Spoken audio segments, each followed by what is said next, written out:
तो मेरे प्यारे बच्चों, आज हम लोग वर्ग दशम के लिए जिस पाठ का अध्ययन करने जा रहे हैं, जिस पाठ का नाम है, शीर्षक है बाल गोविंद भगत।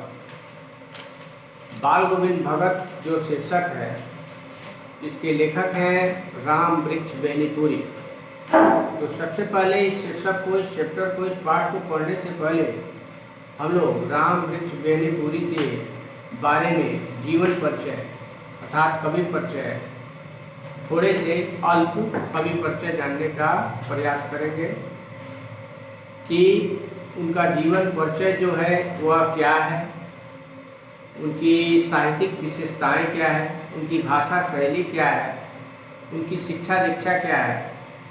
तो इसके बारे में हम अल्प थोड़ा सा जानने का प्रयास करेंगे।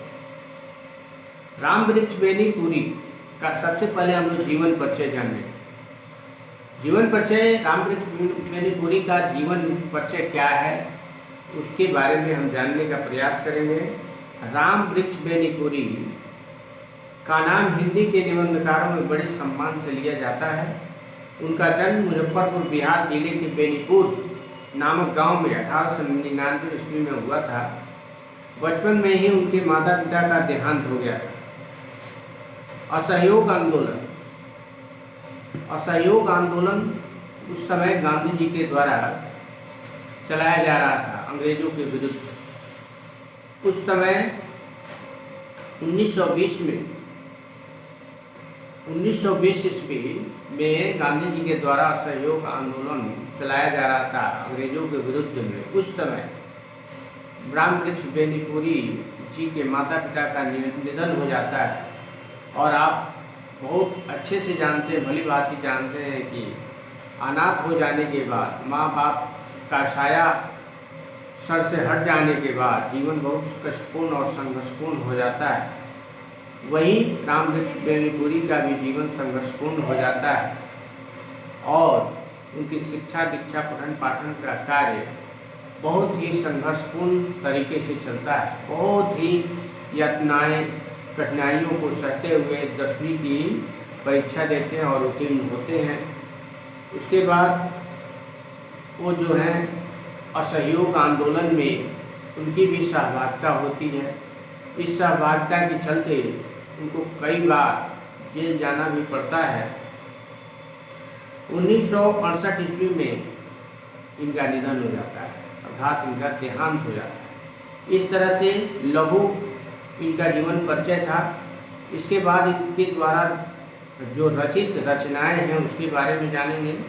उनकी प्रसिद्ध रचनाओं के नाम है माटी की मूर्तें, ये रेखा चित्र है, गेहूं और गुलाब निबंध है, पैरों में पंख बांधकर यात्रा वृत्तांत है, तथा जंजीरें और दीवारें संस्मरण है, पतितों के देश में उपन्यास है। इनके द्वारा जो नोबेल उपन्यास लिखा गया है जिसका नाम है पतितों के देश में, चिता के फूल, यह शीर्षक है चिता के फूल, यह कहानी इनके द्वारा रचित है। नेत्रदान, अम्बपाली नाटक, इनकी प्रकाशित पुस्तकों की सूची 50 से ऊपर है। अब इनकी साहित्यिक विशेषताएं जानेंगे। बेनीपुरी जी निबंधों के विचार में कल्पना और भावना का अद्भुत संगम दिखाई देता है। उनकी विचारधारा एकदम स्पष्ट है। वे अपनी बात को पाठक के हृदय तक पहुंचाने के लिए विभिन्न उदाहरणों, भाव प्रसंगों और सुक्तिपरक वाक्यों का सहारा लेते हैं। उनमें देश, समाज और राष्ट्र के विकास की तीव्र ललक दिखाई देती है। वे युवकों को त्याग, बलिदान और कर्म की प्रेरणा देते हैं। बाल गोविंद भगत निबंध में उन्होंने सुंदर ढंग से जीने की कला सिखाने का प्रयत्न किया है, जिसको आज हम लोग अध्ययन करेंगे। भाषा शैली, अब इनकी भाषा शैली क्या है ये थोड़ा जानेंगे। बेनीपुरी जी की भाषा अपने कलात्मक रूप से पाठकों को चमत्कृत करती है। उनकी भाषा ओजपूर्ण, रोचक और सशक्त है। छोटे छोटे वाक्य, चुटीले विचार, अल्प विरामों की निरंतर श्रृंखला आदि से उनके निबंध में प्रवाह गुण आ गया है। वे संस्कृत और तद्भव शब्दों का मिला जुला प्रयोग करता है, अर्थात संस्कृत में जो तत्सम होते हैं, तत्सम शब्द और तद्भव शब्दों का मिला जुला प्रभाव इनके रचनाओं में देखने को मिलता है। उनकी वाक्य रचना जितनी सरल है, शब्द योजना उतनी ही सहज, विचारों की स्पष्टता के कारण उनके वाक्य भी छोटे और स्पष्ट हो जाते हैं।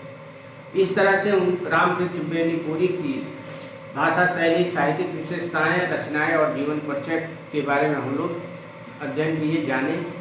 अब जो है इनके द्वारा रचित जो यह शीर्षक है बाल गोविंद भगत, उसका अध्ययन करेंगे विस्तार से। बाल गोविंद भगत जो शीर्षक है इसके बारे में थोड़ा जानेंगे, अध्ययन करेंगे कि बाल गोविंद शीर्षक जो है, ये शीर्षक क्या कहना चाहता है, मानव को क्या संदेश देना चाहता है। बाल गोविंद भगत रेखा चित्र के माध्यम से लेखक ने ऐसे विलक्षण चरित्र का उद्घाटन किया है जो मनुष्यता, लोक संस्कृति और सामूहिक चेतना का प्रतीक है। वेशभूषा या ब्रह्म अनुष्ठानों से कोई नहीं होता। संन्यास का आधार जीवन के मानवीय सरोकार होते।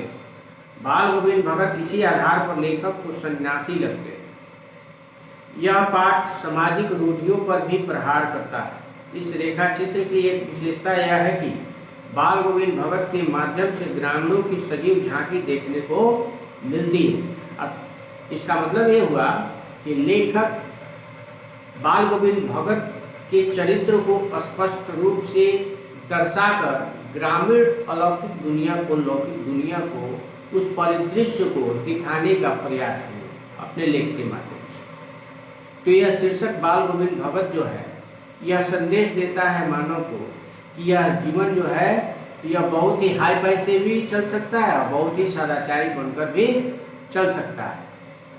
इसमें आडंबर नहीं होनी चाहिए, मिथ्यावाद नहीं होनी चाहिए, और जीवन का को बहुत ही सरल और सहज ढंग से चलाने का मंत्र इस शीर्षक से आपको मिलेगा कि जीवन सरल और सहज ढंग से भी चलाया जा सकता है, सत्यनिष्ठ मार्ग पर चलकर, और सद्गति भी पाया जा सकता है सद्वृत्ति पाकर। सद्वृत्ति कर्म रहे तो सद्गति लग ही जाएगी। इस तरह की बहुत सारे अवधारणाएं जो हैं, धारणाएं जो हैं, इस शीर्षक पाठ से आपको मिलेगा। अब आइए बाल गोविंद भगत जो हैं, इनके वेशभूषा, आकृति, उनकी संरचना के बारे में जानते हैं कि वह किस पद के थे, उनका रंग कैसा था, वो कैसे थे, वो दिखते कैसे थे। तो लेखक ने बड़ा ही ढंग से उनके चरित्र को चित्रित किया है। बाल गोविंद भगत मझोले कद के गोरे चिट्टे आदमी थे। 60 की उम्र के ही होंगे, बाल पक गए थे, लंबी दाढ़ी या जटाजूट तो नहीं रखते थे, किंतु हमेशा उनका चेहरा सफ़ेद बालों से ही जगमग किए रहता। कपड़े बिल्कुल कम पहनते, कमर में एक लंगोटी मात्र और सिर में कबीरपंथियों की टोपी। जब जाड़ा आता एक काली कमली ऊपर से ओढ़े रहते। मस्तक पर हमेशा चमकता हुआ रामानंदी चंदन, जो नाक के एक छोर से ही औरतों के टीके की तरह शुरू होता। गले में तुलसी की जड़ों की एक बेडौल माला बांधे रहते। ऊपर की तस्वीर से यह नहीं माना जाए कि बाल गोविंद भगत साधु थे, नहीं, बिल्कुल गृहस्थ। उनकी गृहिणी की तो मुझे याद नहीं, उनके बेटे और पतोहू को तो मैंने देखा था। थोड़ी खेती बाड़ी भी थी, एक अच्छा साफ सुथरा मकान भी था। आप ऊपर जो उनकी वेशभूषा के बारे में बताया गया है, तो लेखक का कहना है कि आप पूर्ण रूप से उनकी वेशभूषा को देखकर आप संत और साधु भी नहीं कर सकते हैं, न पूर्ण रूप से उन्हें गृहस्थ कर सकते हैं। अर्थात दोनों के वो मिश्रण थे, अर्थात गृहस्थ दोनों का जो मिश्रण लेखक ने यह चित्रित किया कि दोनों का मिश्रण।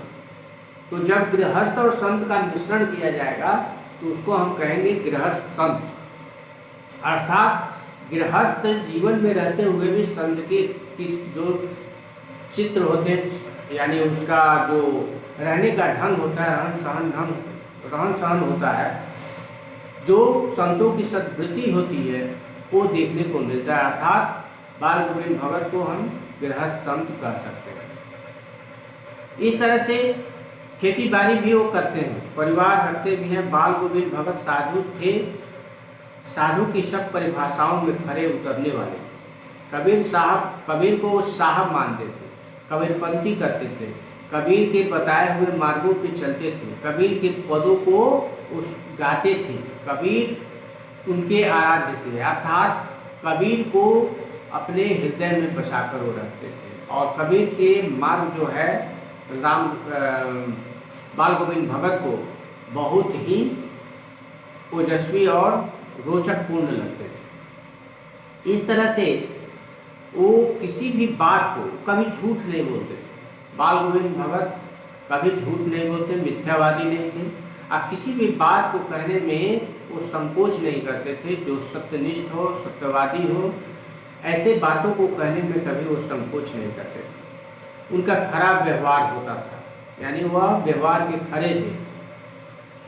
वह किसी के सामान को, किसी भी रखी हुई वस्तु को कभी छूते नहीं थे, बिना किसी के कहे या किसी भी स्पष्टीकरण दिए वह किसी के सामान को छूते नहीं थे। अर्थात संपूर्ण ढंग से वह सहज और सरल और कर्तव्यनिष्ठ, सत्यनिष्ठ, सद्वृत्ति स्वभाव के थे। कहते हैं कि वो खेती बाड़ी, कबीर बाल गोविंद भगत के बारे में बताया गया है लेखक के द्वारा कि वो खेती करते थे और गांव में ही कहीं पे कबीर के द्वारा, कबीर मठ यानी कबीरपंथी मठ है, तो वह कबीर को ही अपना साहब यानी परमात्मा मानते हैं। और उनके खेतों के द्वारा, यानी खेतों में जो भी उपज होती है वह सारे उपज को अपने माथे पर लाद कर और चार कोस दूर जो मठ है वहाँ ले जाते हैं और ले जाकर उसमें उस मठ में रख देते हैं। और मठ के द्वारा जो उनको प्रसाद स्वरूप उस उपज से अंश मिलता है उसको प्रसाद मानकर वह अपनी जीविका चलाते हैं। वही उनके जीविका का साधन होता है। इस तरह से उनका यह सहज और सरल जीवन है।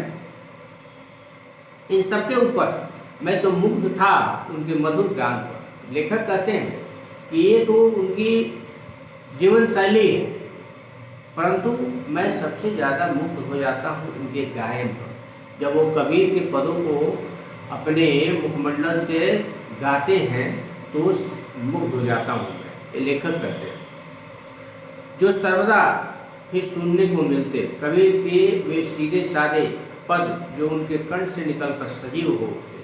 जब कबीर के पद वो गाते तो बहुत ही वो कर्णप्रिय होते और लोग उनके पदों को सुनकर मंत्रमुग्ध हो जाते थे, हर्षित हो जाते थे, मुस्कुराने लगते थे। लोगों में जोश का संचार हो जाता, नव जीवन का संचार हो जाता था। आषाढ़ की रिमझिम है, समूचा गांव खेतों में उतर पड़ा है।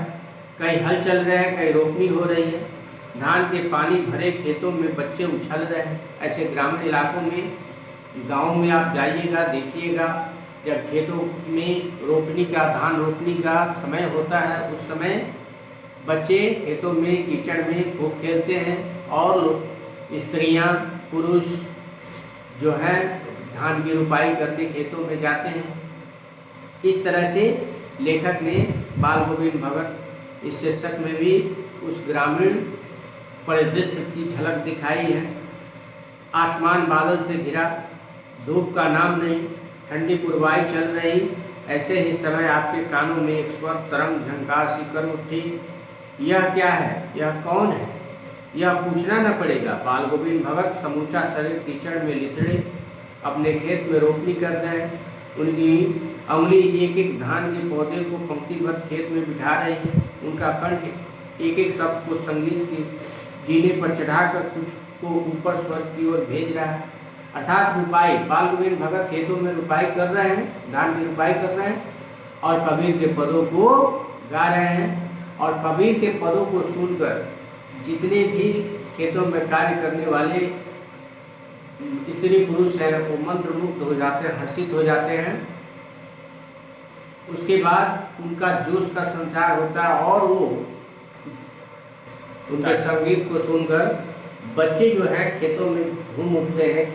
जो खेल रहे हैं बच्चे वो भी झूम उठते हैं। मेड़ पर खड़ी औरतों की ओठ कांप उठते हैं, अर्थात औरतें जो स्त्रियां हैं वो भी मुस्कुराने लगती हैं। सारे लोग हर्षित हो जाते हैं उनके संगीत को सुनकर। सारे लोग गुनगुनाने लगते हैं। जो हल चलाने वाले हैं वो उनके भी ताल उठने लगते हैं, अर्थात पैर तेजी से चलने लगते हैं। रोपनी करने वाली की उंगलियां जो है अजीब क्रम से चलने लगती है, यानी तीव्र क्रम से चलने लगती है। अर्थात पूर्ण रूप से यह जाने कि उनके संगीत को सुनकर सारे लोगों में जोश का संचार हो जाता है और बहुत ही करंट की तरह अर्थात तीव्र गति से लोग कार्य करने शुरू कर देते हैं, मंत्रमुग्ध हो जाते हैं। और लोगों का मानना है, कहना है, लेखक का भी कहना है कि ये जो बाल गोविंद भगत का संगीत है, यह संगीत है या कोई जादू है जिसको सुनते ही सभी लोगों में एक नया जोश का संचार हो जाता है। भादों की वह अंधेरी अधरतिया, अर्थात भादों की आधी रात में, अधरतिया का अर्थ होता है आधी रात। अभी थोड़ी ही देर पहले मुसलधार वर्षा खत्म हुई है, बादलों की गरज बिजली की तड़प में अपने कुछ नहीं सुना हो, किंतु अब झिल्ली की झंकार या दादरों की टट्टर बाल गोविंद भगत के संगीत को अपने कोलाहल में डुबो नहीं सकती। अर्थात उनके संगीत में वो जादू है जो मुसलधार वर्षा में मेढकों की टट्टर, दादरों की टट्टर और झिंगरों की झंझनाहट उनके संगीत को स्तब्ध नहीं कर सकते, रोक नहीं सकते। उनके संगीत में इतनी जादू है।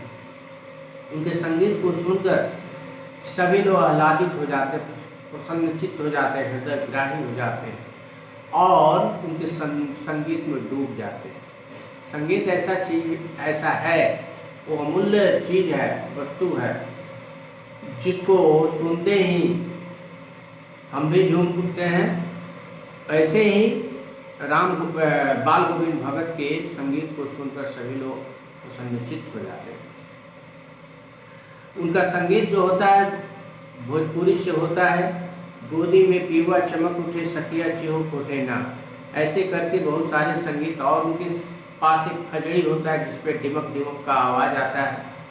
इस तरह से बाल गोविंद भगत संत प्रवृत्ति के हैं और अपने संगीत कबीरपंथी पदों के माध्यम से लोगों को सन्निचित करते हैं और अपने आप को भी वह हमेशा अपने हृदय को परमात्मा से जोड़े रखते हैं और सहज भाव से कबीर के पदों को गाते हैं और उस परमात्मा को याद करते हैं कि हे परमात्मा, यह जीवन को सद्गति दे, जीवन को सद्गति दे। इस तरह से आज जो हम लोगों ने एक पैराग्राफ का अध्ययन किया जिसमें हम लोगों ने उनके वेशभूषा के बारे में, बाल गोविंद की वेशभूषा और उनके जीवन चरित्र की अल्पावधि में अल्प ज्ञान अध्ययन किए। अब अगले जो वीडियो बनेंगे मेरे द्वारा बनाया जाएगा उसमें आगे हम लोग कहानी की तरफ बढ़ेंगे। आज के लिए धन्यवाद।